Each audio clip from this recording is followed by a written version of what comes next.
كيف سنواجه هذا البعبع الأرجنتيني؟ و لو كان نتبع واش قال ميدو تسمى 5-4-1. ذلك البارح انه المنتخب الارجنتيني او خايف من المنتخب الجزائري. كيف هو ليه؟ او خايف من المنتخب الجزائري لانه او خايف منه من الناحيه الفنيه ولا من خايف لانه شوف المنتخب الارجنتيني ديجا عنده دوره سابقه وانهزم امام المنتخب السعودي في المباراه الاولى الافتتاحيه في كاس العالم 2022. زيد على ذلك انه المنتخب الارجنتيني راهم امن انه المنتخب الجزائري يقدر يفوز بالمباراه بناء على المستويات اللي يقدمها واللاعبين اللي راهم ينشطوا في المنتخب الوطني. ما تنساش اذا هما عندهم ميسي حنا عندنا محرز، ياك عندهم ديبول حنا عندنا مازا، عندهم مارتينيز ولا جوليان الفاريز حنا عندنا غويري. يا اخي هكذا عندنا تنوع في اللاعبين كما هما عندهم ايضا لاعبين محترمين وذو قيمه يعني ماليه كبيره. احنا كما يقولوا اصلا رانا داخلين كي تشوف نتايا داخليا واش راك تشعر راك متفائل يعني تقدر تربح الارجنتين. تونس خاوتنا اللي تسكنوا حدانا، مع كل احتراماتي لكم، نتوما غير تاع رحله منظمه الى تونس ب2 ملايين و900 وداخله فيها باراشوت، تبهديله من العيار الثقيل. المنتخب السويدي ماشي بريمير كلاس، منتخب عادي يعطاوكم 5. عندهم جيوكيريس وعندهم الكسندر اسحاق، بصح والله ما بريمير كلاس.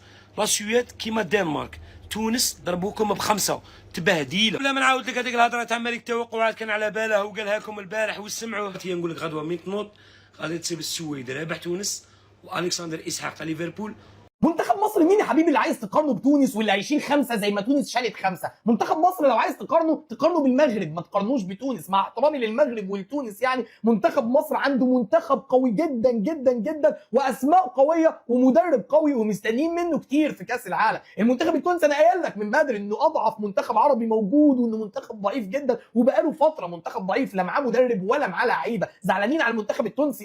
منتخب تونس في اخر ماتشين شال 10 تجوال، 10 اهداف دخلوا مرماه، 5 من بلجيكا و5 من السويد، المنتخب الضعيف الاضعف في مجموعته. منتخب مصر مين معلش اللي بتقارنهولي بالمنتخب التونسي؟ منتخب مصر قادر يعمل مباراه كبيره قدام بلجيكا ويحرج المنتخب البلجيكي ويكسب المنتخب البلجيكي، اقسم بالله.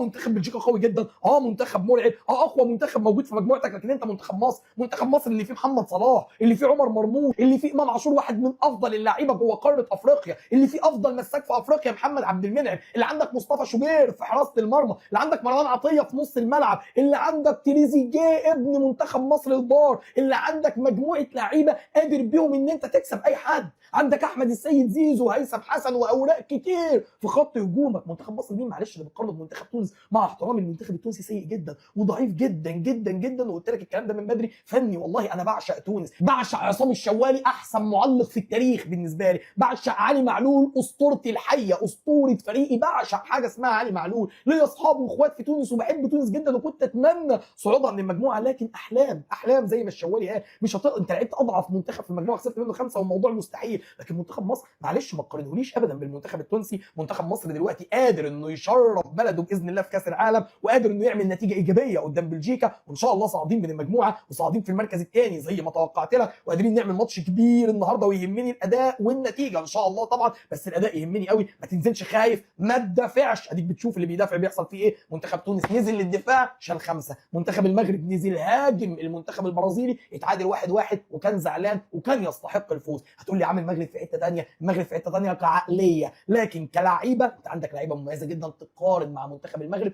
ومع منتخب الجزائر، افضل 3 منتخبات عرب، وقلت لك الكلام ده من بدري. لكن العقليه هي اللي بتفرق. هل كابتن حسام حسن هينزل يهاجم ان شاء الله، هينزل يلعب مباراه ند بند مع بلجيكا؟ انت قادر انك تعمل كده. المنتخب المصري عنده منتخب قوي جدا جدا جدا، ان شاء الله هيشرفنا النهارده وهيعمل مباراه كبيره باذن الله. قول لي توقعاتك للنتيجه في الكومنتات.